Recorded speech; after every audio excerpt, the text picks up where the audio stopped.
Welcome to HybridHero. Let's learn about user settings, which are available for administrators in HybridHero. In user settings, administrators have complete control over user details and access permissions. Let's start with editing existing user details. Just click on the existing user, and then you can tailor personal defaults, limits, permissions, and notifications to suit individual needs. Easily assign the roles of emergency responders. When necessary, users can be removed from the environment by using the bin icon, ensuring efficient user management. Next up, assigning users to teams. Each user can have a primary team and multiple secondary teams for access.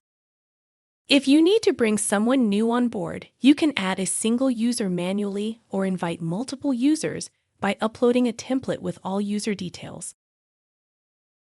If you have any further questions, you can reach out to us via in-app support or drop an email at support@hybridhero.com.